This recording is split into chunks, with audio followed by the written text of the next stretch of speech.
आज हम एक ऐसे विद्वान पुरुष के जीवन के कुछ अनोखे प्रसंग सुनेंगे जिन्होंने अपना संपूर्ण जीवन प्रभु प्रेम के लिए समाज के हर वर्ग की निस्वार्थ सेवार्थ आध्यात्म ज्ञानी सहज राजयोगी दिव्य गुणों से संपन्न बनाने में अर्पित कर दिया। तो चलिए जानते हैं यज्ञ के आदि रत्न जगदीश भाई जी की जीवन की कुछ अविस्मरणीय बातें। जगदीश भाई जी का जन्म 10 दिसंबर 1929 को ऋषि मुनियों के विख्यात शहर मुल्तान की पवित्र भूमि पर हुआ। जगदीश भाई जी का ऑफिशियल नाम जगदीश चंद्र हसीजा था। घर में उनका नाम ऋषिकेश था और आलमाइटी बाबा ने उन्हें अव्यक्त नाम दिया मनोहर फूल। इसके अलावा बाबा ने उन्हें गणेश और संजय अर्थात दिव्य दृष्टिधारी नाम भी दिए थे। बाल्यकाल से ही उनको प्रभु मिलन की प्यास थी और मन में वैराग्य की भावना थी। परमात्मा मिलन और आत्म स्वरूप में स्थित होने की उनकी उत्कंठा इच्छा थी। इसी कारण सत्संगों, धार्मिक सम्मेलनों, शास्त्रार्थों में शामिल होते रहे तथा महात्माओं, साधु संतों और योगियों से मिलते रहे।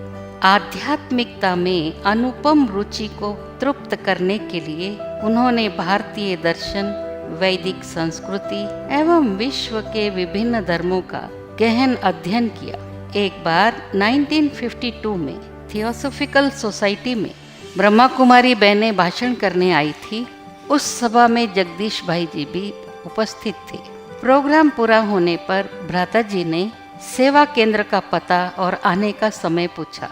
बहनों ने सुबह 4 बजे का समय दिया तो जगदीश भाई ने सोचा कि घर जाकर आने पर तो सुबह समय पर पहुंच नहीं सकूंगा, इसलिए वो एक पेड़ के नीचे साइकिल खड़ी करके समय व्यतीत करने लगे और सुबह ठीक 4 बजे मलकागंज के सेवा केंद्र पर पहुंच गए। कुंज दादी उनको ज्ञान का परिचय देने के निमित्त बनी। उनको ज्ञान की इतनी लगन थी कि कई बार सुबह 4 बजे से पहले ही पहुंच जाते थे और शाम को भी क्लास करते थे। क्लास करके अपने निवास स्थान पर पहुंचने में रात 12 बज जाते थे और हॉस्टल के दरवाजे बंद हो जाते थे। फिर सुबह क्लास में तैयार होकर पहुंचने के लिए वे खिड़की से कूद करके आना जाना करते थे। आप ब्रह्मा बाबा के पवित्रता व सादगी युक्त जीवन से विशेष रूप से प्रभावित हुए।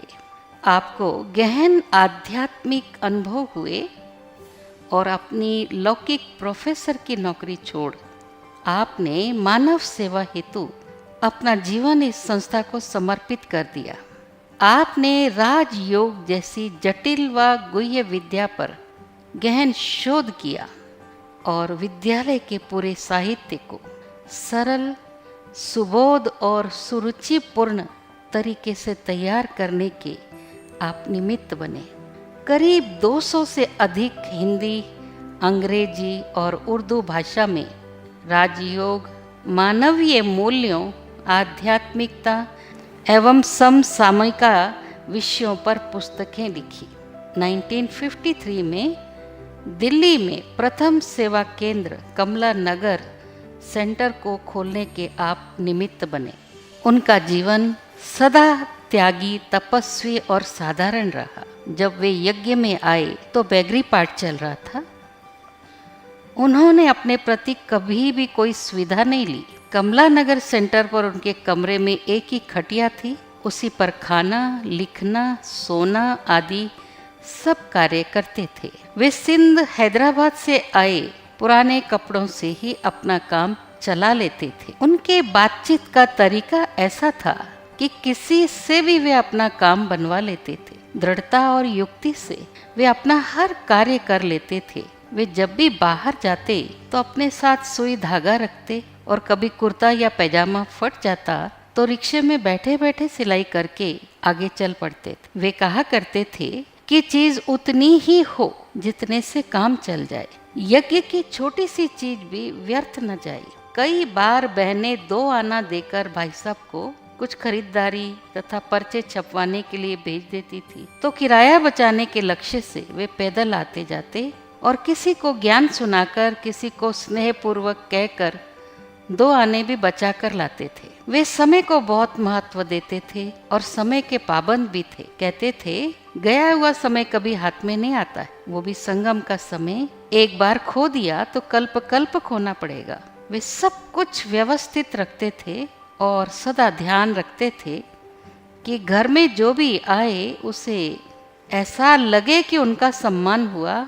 कभी कोई उनसे मिलने आते तो अपने सारे काम रोक कर आने वालों के लिए टोली, पानी का पूरा प्रबंध करके समय से पूर्व तैयार होकर बैठ जाते। इस पर चक्रधारी दीदी, जो जगदीश भाई जी के साथ लगभग 40 वर्ष रही, वे बताती हैं, कभी किसी मीटिंग में जाना होता तो वे समय से पहले ही पहुंच जाते थे और कहते थे कि दूसरों के कारण आप अपने संस्कारों को खराब मत करो। उनका काम हमेशा एक्यूरेट होता, कैसी भी परिस्थिति हो या तबीयत हो, लेकिन उनकी दिनचर्या नहीं बदलती थी। वे बेहद सेवा में सदा अथक रहे। ये उन दिनों की बात है जब उनकी तबीयत अच्छी नहीं थी और प्रगति मैदान दिल्ली में मेला करना था। उस समय ब्रह्मा कुमारियों को केवल 8 स्टॉल की ही स्वीकृति मिली थी, लेकिन तबीयत ठीक ना होते भी उन्होंने अथक होकर कार्य किया।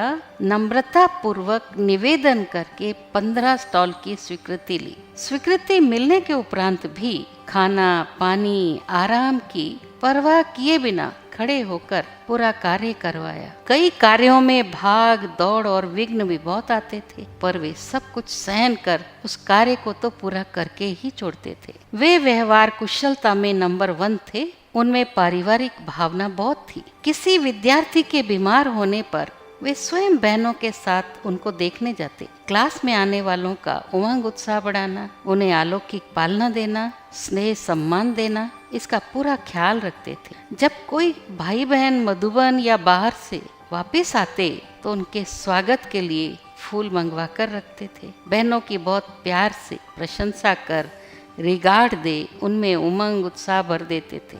सेवा केंद्र के वातावरण को दिव्य बनाए रखने पर बहुत ध्यान देते थे। वे कहा करते थे, व्यवहार कुशलता के साथ हमारी आंतरिक स्थिति नष्टो मोहा बनी रहे। वे सदा बहनों को देवियों के रूप में देखते थे, इसलिए बहनों को सदा आगे रखते थे। कभी कोई चीज, भोजन या सुविधा, कार आदि अपने प्रति स्वीकार नहीं करते थे। पहले सदा बहनों को देते, फिर स्वयं स्वीकार करते। भाई साहब बहनों और माताओं को भाषण लिखना, बोलना आदि भी सिखाते। वे समझाते थे कि ज्ञान देते समय कभी किसी के प्रभाव में नहीं आना कि फलाना व्यक्ति इतनी बड़ी पोस्ट पर है, और ना ही कभी किसी के प्रति नफरत की भावना रखना। जगदीश भाई गंभीर होने के साथ रमणीक भी बहुत, लेकिन रमणीकता में अलौकिकता को कभी नहीं भूलते थे। एक बार विदेश सेवा के दौरान न्यूयॉर्क रमेश शाह भाई जी के साथ स्थूल सेवा, जैसे कि कमरे की सफाई, बर्तन, कपड़े आदि धोने का पार्ट भी उन्होंने हंसते गाते बजाया। उनकी बुद्धि तो बहुत तीक्ष्ण थी। भाषण लिखवाते समय यदि बीच में कोई फोन आ जाता तो बात पूरी कर फिर से जहां छोड़ा था वहीं से आगे लिखवाना शुरू कर देते थे। कभी ये नहीं पूछते थे कि पहले क्या लिखवाया बताओ। उनकी बुद्धि में ज्ञान इतना स्पष्ट और भरपूर था कि किसी भी पॉइंट पर कभी भी वे सहजता से चर्चा कर लेते थे। कोई भी गणितज्ञ, जीव शास्त्र, मनोवैज्ञानिक हो या किसी भी विषय की जानकारी रखने वाला हो, उनको ज्ञान से, सरलता से प्रभावित कर लेते थे। ऐसा लगता था कि उन्होंने हर विषय का अति गहराई से अध्ययन किया हुआ है। वे ज्ञान की गुह्य बातों को बहुत स्पष्ट और सरल रूप से समझाते थे। वे बहुत ही दूरांदेशी थे। भाई साहब की बुद्धि इतनी तेज थी कि आने वाले किसी को पहले से जान जाते थे। एक बार ट्रैफिक की हड़ताल होने का समाचार आया। कुछ विदेशी भाई बहनों को दिल्ली से ट्रेन से आबू जाना था। भाई साहब ने अपनी दूरांदेश बुद्धि से परख कर पहले ही बस की लिखित परमिशन ले ली, जिससे सब विदेशी भाई बहनें समय पर रेलवे स्टेशन पर पहुंच पाए। जगदीश भाई जी का यज्ञ में अग्रणीय स्थान रहा। वे ज्ञान अमृत, वर्ल्ड रिन्यूअल और प्योरिटी मैगजीन के प्रधान संपादक रहे, यज्ञ के चीफ स्पोक्समैन रहे, सेवा की अनेक नई योजनाओं को तैयार कर उसे प्रैक्टिकल स्वरूप भी दिया। वे यज्ञ की सेवाओं के नींव थे। समाज के विभिन्न वर्गों की सेवाओं हेतु अनेक विंग्स बनाए और उनका सुचारू रूप से संचालन भी किया। वे पहली विदेश सेवा के भी निमित्त बने तथा रशिया, हांगकांग, सिंगापुर, वियतनाम आदि देशों में भी उन्होंने सेवाओं की नींव रखी। भारत में 6000 एवं विश्व के 60 देशों के 300 सेवा केंद्रों की स्थापना एवं प्रगति में उनका विशेष योगदान रहा। जगदीश भाई जी ने अपनी 62 वर्ष माना 62 ईयर की आयु में ही कह दिया था कि उनका जीवन 72 वर्ष तक ही है और उनका अंत पेट की बीमारी से होगा। जाने के 5 वर्ष पहले से ही उन्होंने अपनी चीज़ों को समेटना शुरू कर दिया था। उनके 2 ही संकल्प थे, एक मुझे बाबा के पास जाना है और दूसरा हॉस्पिटल में नहीं जाना है। बाबा ने उनके ये दोनों ही संकल्प पूरे किए। बहुत बीमार होने पर भी वे यही कहा करते थे, बाबा मेरा दोस्त है, उसकी गारंटी है वो मुझे दर्द नहीं होने देगा। इतना वो निश्चय बुद्धि थे। कड़े कर्म भोग का पेपर सामने होते भी वे सदा कर्म योगी बनकर सेवाओं में तत्पर रहे।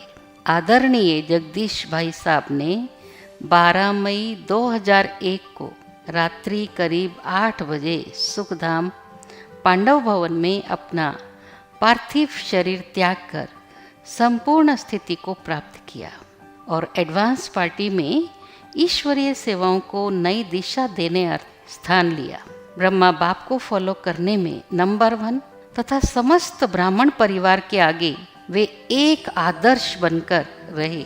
ऐसे महान व्यक्तित्व को हमारी स्नेहपूर्ण श्रद्धांजलि समर्पित है। ओम शांति।